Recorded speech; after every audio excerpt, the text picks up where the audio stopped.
Ginecóloga paulistana, sua trajetória é marcada por atendimentos em consultórios particulares e a construção de respostas do Sistema Único de Saúde na cidade de São Paulo para as pessoas vivendo com HIV e AIDS. Entusiasta e defensora do SUS, Maria Cristina Batti está à frente da Coordenadoria de ST-AIDS da cidade de São Paulo há 14 anos.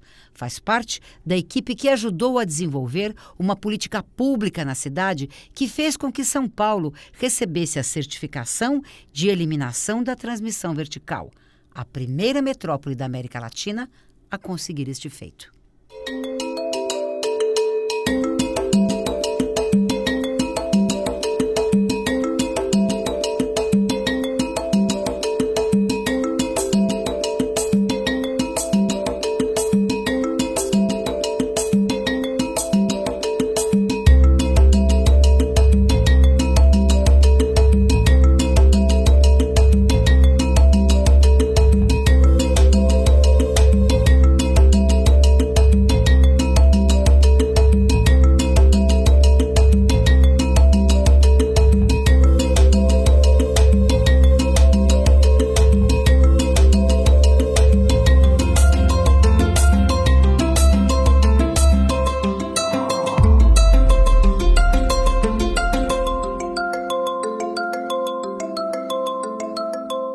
A transmissão vertical é uma infecção pelo HIV que acontece de uma pessoa gestante para o bebê.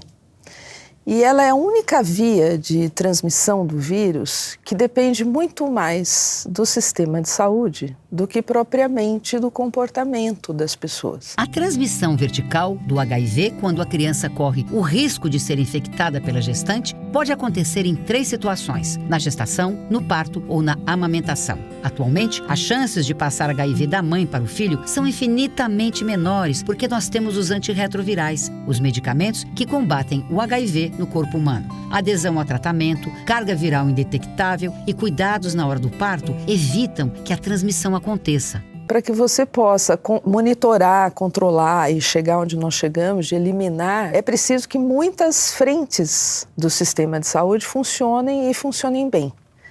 Sobretudo a atenção básica, que são as unidades básicas de saúde, ou como algumas pessoas carinhosamente chamam do postinho de saúde, que é onde tudo começa, né? Quando as pessoas precisam de alguma questão da sua condição física, elas procuram essas unidades e é lá que o pré-natal acontece. E na cidade de São Paulo são feitos 120 mil partos por ano. Para que você possa monitorar o HIV em pessoas gestantes, você precisa monitorar 120 mil pessoas por ano. Porque destas 120 mil pessoas, você vai ter em torno de um pouco menos de 500 gestantes que podem ter o HIV.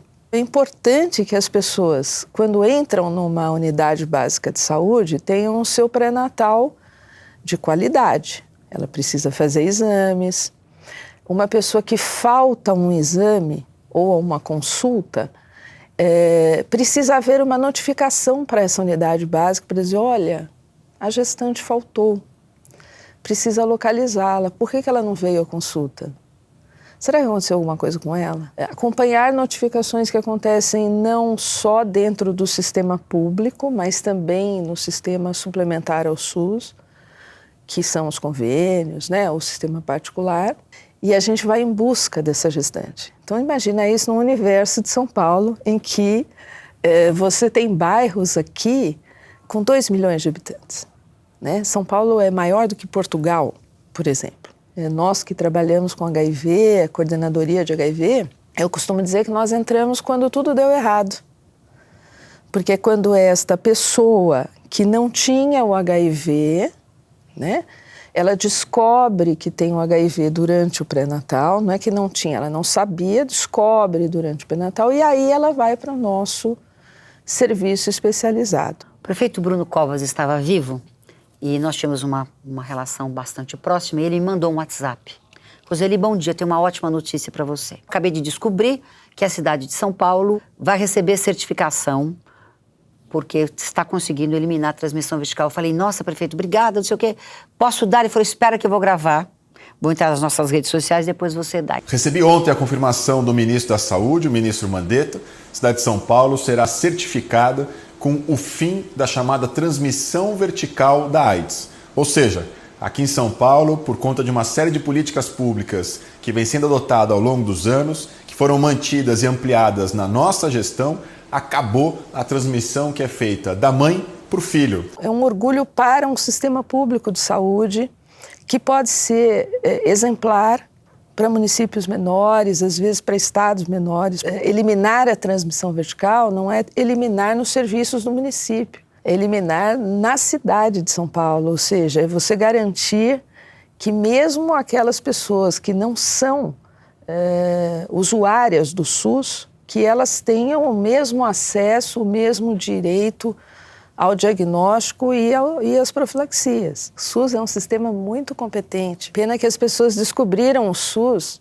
só a partir de uma grande epidemia, né? Que foi a Covid, e aí as pessoas descobriram que quem faz vacina é o SUS, quem faz alta complexidade é o SUS. É importante também que as pessoas saibam, quando a gente fala eliminar, às vezes as pessoas entendem que é erradicar. Erradicar é quando você tem zero de transmissão, né? E quando a gente fala eliminar, significa que você tirou de um cenário, esse tipo de infecção saiu de um cenário considerado agravo em saúde pública. Ou seja, você tem uma quantidade tão pequena de pessoas acometidas por aquele mal, né, por aquela patologia, que isso não é mais considerado um agravo.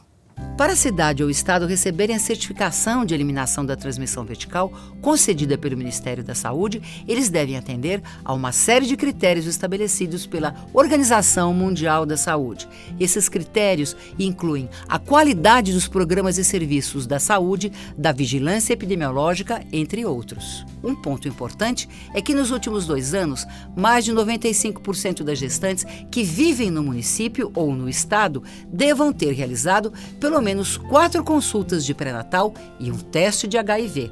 Outro indicador é que pelo menos 95% das gestantes vivendo com HIV estejam em uso de terapia antirretroviral. No Brasil, até o ano de 2023, 2 estados, São Paulo e Paraná, e 36 cidades receberam a certificação de eliminação da transmissão vertical.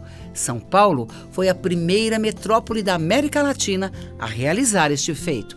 Na Bahia, Vitória da Conquista, no Rio de Janeiro, Barra Mansa, em Minas Gerais, 7 Lagoas, em Rondônia, Ji-Paraná, no Rio Grande do Sul, Bento Gonçalves, entre outras cidades, também receberam este certificado, que é tão importante para a saúde das crianças no mundo. Hoje, quando a gente identifica a gestante, nós temos um sistema, inclusive, de monitoramento pela internet. E essa gestante falta uma consulta, tem um alarme que vai para a SBS e fala assim, essa gestante faltou. E nós também, na coordenadoria, nós monitoramos isso. Então, hoje, como nós eliminamos, eventualmente aparece uma criança, né, que nós chamamos de criança exposta, até que você confirme o diagnóstico. Criança exposta é uma criança que nasceu de uma pessoa que tem HIV, mas que até os 18 meses de vida ela será acompanhada, fará uso de profilaxias, fará os exames periódicos e ela pode não positivar depois de 1 ano e meio. Quer dizer, ela não necessariamente é uma criança que tem ou terá na sua vida o HIV. Por mais que a gente ofereça as profilaxias de prevenção, ou seja, as metodologias de prevenção para uma pessoa, o sistema de saúde vai até um determinado ponto. Ele tem a obrigação de dar acesso, ele tem a obrigação de não promover barreiras para que esta pessoa tenha o direito ao uso dessas profilaxias, mas, em última análise, a decisão é individual. O bebê exposto ao HIV é acompanhado no serviço de saúde especializado até que receba o diagnóstico definitivo de que está negativo para o vírus. No Brasil, desde 2003, uma portaria do SUS garante que essas crianças recebam a fórmula láctea infantil até 2 anos de idade. Que contribuição São Paulo pode dar para o Brasil? Eu acho que o Brasil tem toda a condição de fazer isso, até porque a gente costuma dizer que se São Paulo conseguiu, não é por arrogância nossa, mas é exatamente pelo volume, né, de serviços e de pessoas. E a gente acredita que o Brasil caminha para a eliminação no âmbito nacional. Mas precisam, né, o Ministério, assim como os estados, precisam superar algumas barreiras, né, enfrentar alguns debates. A gente sabe de muitos locais ainda no Brasil em que os profissionais são resistentes a seguir protocolos. A gente sabe de lugares no país que você ainda tem influências importantes do ponto de vista ideológico, religioso. Então, o primeiro ponto é esse: você precisa ter profissionais competentes, vontade política, ou seja, decisões políticas. Você pode também ter um conjunto de profissionais qualificadíssimos e o secretário da Saúde não priorizar aquela pauta. Você precisa ter liderança desses processos. Como é que a história de transmissão vertical entrou na sua vida? Você é psicóloga e se embrenhou na saúde. Eu tive um tempo em consultório, um tempo razoável, 22 anos em consultório, mas sempre associando à saúde pública. Fiz concurso, fiz uma escolha por trabalhar numa área periférica da cidade e já depois de pouquíssimos meses os casos de AIDS pipocavam. Isso foi entre 89 e 90. E aí eu e um colega médico, nós começamos a vivenciar esse drama, né, num território que ficava quase 30 quilômetros do centro da cidade. As pessoas morriam em casa porque muitas vezes não tinham a condição de se locomoverem até o centro, né? O que hoje a gente conhece como CRT era o Emílio Ribas II, que funcionava aqui na rua Antônio Carlos. Então muita gente morria em casa num prazo muito curto de tempo. O hospital que a gente estava lá na região de Sapopemba, as ruas eram de terra, então você imagina, era uma situação bastante precária mesmo. E a comunidade começa a nos pedir, né, uma resposta àquelas pessoas na localidade, né, no território. E aí a gente começa a fazer, eu e o Robson, que você conhece, um percurso dentro das nossas chefias imediatas, pedindo para que a gente pudesse montar um serviço de assistência em AIDS lá na região. Dentro do município tinha sido recém-inaugurado o Enfio, como um CTA, na época chamava COAS Enfio, mas não tinha nenhum serviço de assistência que fosse da gestão municipal. E aí, depois de uma longa história, a gente conseguiu montar o SAI Betinho, né? Que foi também uma homenagem ao Herbert de Souza, por razões óbvias, e que funciona até hoje. Depois, em 96, com o advento do PAS, outras unidades foram se formando, e aí vai se construindo uma rede AIDS na cidade, que hoje tem 27 unidades. Ela responde por 70% dos atendimentos feitos na cidade. Nós acompanhamos mesmo, em segmento, com antirretroviral, mais de 50 mil pessoas. Então, é considerado o maior ambulatório, né, do país. Então, certamente fez toda a diferença, porque a AIDS também é uma questão, vamos dizer assim, em saúde pública, que afeta fundamentalmente as pessoas mais pobres, as pessoas com menos acesso, as pessoas pretas, as pessoas jovens. E os grupos, né, que socialmente sempre se colocaram em situação de maior vulnerabilidade. Os grupos gays, as pessoas trans. Imagina, e quando eu comecei a trabalhar, uns argumentos que a gente tinha, que às vezes até hoje eu ainda uso. Parece que não tem gay fora da Consolação. Às vezes as pessoas acham que não tem. Que os gays todos frequentam a Rua Augusta, a Consolação, né? Os jardins. As pessoas às vezes acham que os jovens começam sua vida sexual na casa dos pais, né? No quarto que os pais deixam dormir com o namorado, com a namorada, enfim. O jovem de áreas mais afastadas do centro, áreas mais empobrecidas, né? sob todos os aspectos, eles são jovens com realidades muito diferentes da classe média, né? E, portanto, o poder público também tem que se adequar a realidades que são muito diferentes na cidade. Está escrito lá no SUS, a universalidade da atenção, a equidade, que é um princípio ético do SUS, eu acho. Porque quando você fala em equidade, você está falando exatamente disso. Olha, nós vamos atender pessoas com necessidades diferentes, de forma diferente. Eu tenho que dar mais para algumas pessoas que têm menos. Isso é um critério ético, né? E ele é um princípio norteador do SUS. Por que eu falei aqui o tempo todo pessoa gestante? Você não me ouviu falar aqui, ouviu? Mulher gestante, mãe. Não, pessoa gestante. Por quê? Porque é uma realidade. Eu tenho meninos trans grávidos. Então, uma pessoa chega numa UBS, ela pode chegar de barba, grávido.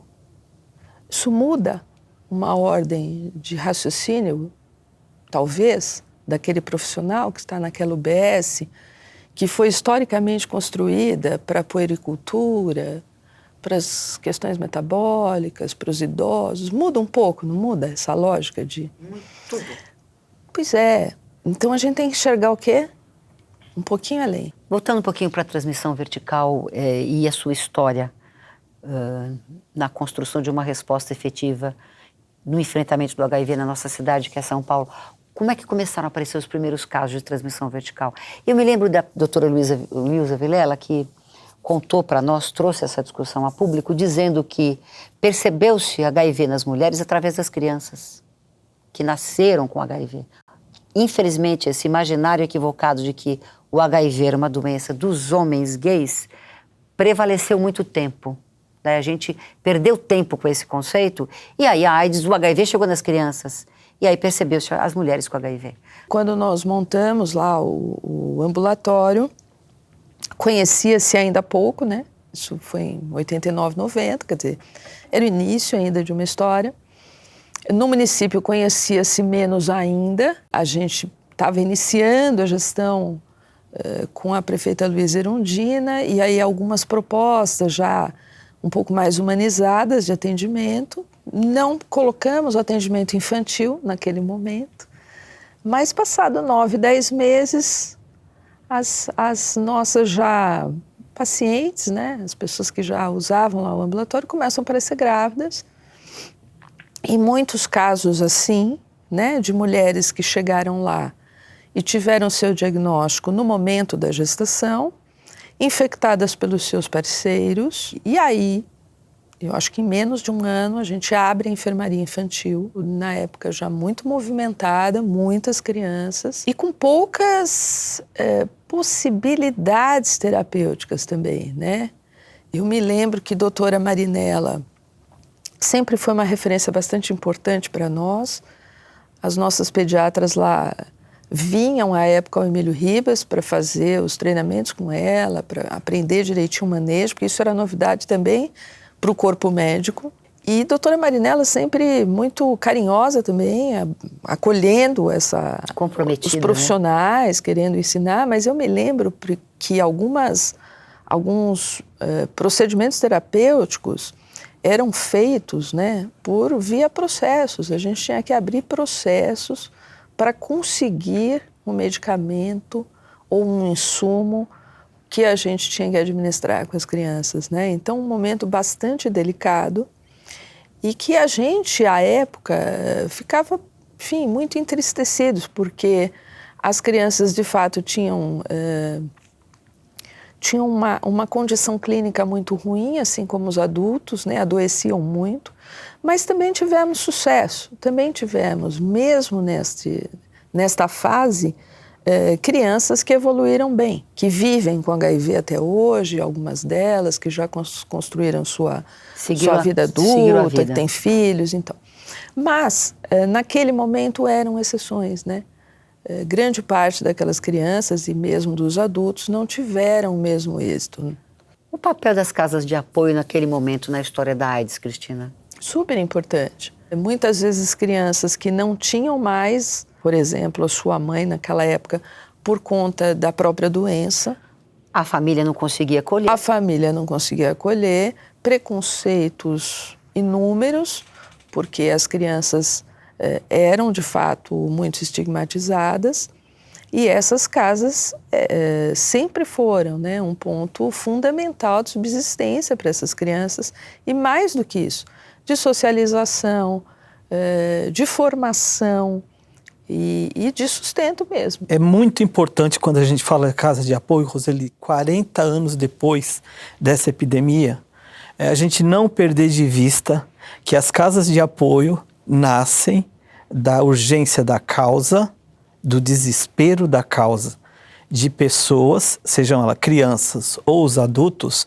que iam para os hospitais, entravam em alta e não podiam nem voltar para a família, muitas delas. E as crianças, por exemplo, não podiam ir para uma instituição, outra instituição de que acolhiam crianças, porque iam contaminar, era essa palavra, contaminar as crianças e os funcionários. E aí eu coloco sempre o Herbert Daniel nessa história, porque é ele que eu acho que simplifica bem.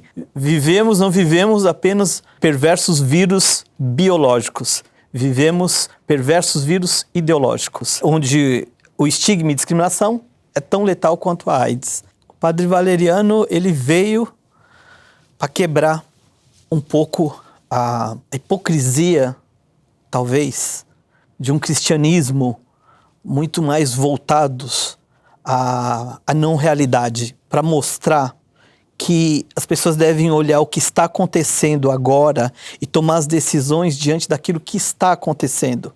Eu estava na liderança do grupo de jovens da paróquia Santa Isabel, na Casa Verde. E os jovens eram todos de comunidades e a gente se revezava nas comunidades para fazer encontros. E a gente começava a ver jovens morrendo e a gente não sabia do que era. Já tinha os diagnósticos de AIDS, mas a gente não tinha ideia do que era. E aí eu fui até um amigo da Pastoral da Saúde e dizer o que estava acontecendo. Eu comecei a acompanhar ele. Aí eu saí do grupo de jovens e fui para a Pastoral da Saúde exatamente para estar junto. Foi quando eu fui voluntário da Alivi. Foi as primeiras casas de apoio que surgiram junto com a Brenda Lee, com o GAPA, que tinha uma casa de apoio no momento, o Padre Aníbal, e encontrei o Padre Valeriano. A demanda era tão grande que a gente resolveu fundar uma casa, e fundamos o Lar Betânia em outubro de 91. Aí a gente entrou no campo assistencial do HIV/AIDS, do enfrentamento da epidemia, e depois no campo político. A gente resolveu buscar junto com as organizações os encontros que fazíamos. O Padre Valeriano, em 93, ele foi para a paróquia Nossa Senhora de Fátima. E lá a comunidade do Imirim, uma comunidade maravilhosa que já tinha expertise nessa área assistencial, eles fundaram o Hospital São José. E tinham essa luta já no campo da saúde. E o Padre Valeriano fundou ali na paróquia Nossa Senhora de Fátima a Silóia em 94, Casa para Criança com HIV, o Lar Suzane, e a Vila Vitória. A Lar Suzane em 98, a Vila Vitória em 2008. As duas casas primeiras para crianças e depois a Vila Vitória para as crianças que faziam 18 anos e que não tinham como sair da casa, porque é inclusive uma exigência legal, né? De que não fiquem crianças com adultos ou com adultos jovens. E no campo político, porque foi no salão da paróquia Nossa Senhora de Fátima que nasce o Fórum de ONG AIDS, junto com as outras organizações. E naquele momento, os funcionários, os trabalhos que as casas faziam, eram voltados à assistência dessas crianças. Crianças que vinham de hospitais, que vinham de famílias que a mãe já havia morrido. E essa assistência, dar comida e dar o conforto para essas crianças. Isso eu acho que é muito importante ser dito. Por quê? Porque tempos depois, muitas vezes vem algumas críticas no campo, né, da institucionalização das crianças, mas essa era a questão. Era dito o seguinte: casa de apoio, ela está aqui para que as crianças e os adultos morram com dignidade. Eles não pensavam nem nas crianças de entrar para uma creche, porque elas não chegavam a essa idade. E isso, Roseli, não pode ser utilizado, e eu vejo muitas vezes isso, não pode ser utilizado para julgamento e condenação das pessoas que iniciaram um trabalho desse, das casas de apoio, e não pode ser utilizado como vitimização. É uma realidade, no caso da institucionalização das crianças, as casas não se prepararam para que as crianças se tornassem adolescentes e depois adultos. Ninguém sabia o que estava acontecendo Ninguém direito. sabia o que estava acontecendo. Todo mundo foi aprendendo com HIV. E nós tivemos pessoas do movimento que pensaram muito isso. Por exemplo, a psicóloga Beth Franco, Eduardo Barbosa, como presidente do fórum naquela época, a Beth, um trabalho maravilhoso no GIV, Araújo Lima, foi eles que levantaram essa questão dessas crianças institucionalizadas e o futuro, né? Ou seja, essas crianças viraram adolescentes e as casas não estão preparadas. E fizeram um trabalho maravilhoso. Essas crianças viviam muitas vezes, né, institucionalizadas em uma redoma, num ambiente de classe média, com escolas particulares, foram abraçadas por escolas de freiras que abriram as portas para o Padre Valeriano, por exemplo, para que as crianças estudassem, viviam protegidas, e essa proteção virou uma fragilidade para essas instituições, né, que cuidavam de criança. Porque não prepararam, talvez, elas para o futuro. Né? Tanto que as crianças, quando fizeram 18 anos, elas tiveram um choque de realidade e muitas vezes essa falta de preparação. Há uma fala, muitas vezes, dessa institucionalização, inclusive de jovens que foram institucionalizados, né? Que hoje são adultos e que se colocam, olha, a gente não foi preparado para a vida, né? Para sair de uma instituição. Você vê numa família 5 irmãos, um diferente do outro, cada um toma um caminho com mais sucesso, com menos sucesso. E no caso da instituição, a gente viu muito isso. A gente viu alguns jovens que conseguiram superar algumas fragilidades que a própria instituição tinha de não prepará-los, mas foram à frente e tocaram a vida. Alguns tiveram sucesso nisso, né, no campo acadêmico, no campo profissional, e outros não. Eles não conseguiram, de fato, superar tudo aquilo que vem, o peso do próprio HIV, né, e a superação e o desafio que ele traz, e também da institucionalização. Porque eu acho que isso atingiu, sim, algumas pessoas. Eu acho que a crítica procedeu, talvez, em todos os casos, da fragilidade das instituições de não terem se preparado para esse momento. Isso não servindo para julgá-los, né, para condená-los, servindo, sim, como até mesmo um alerta para outras realidades que vierem a acontecer, né, eu acho que serve.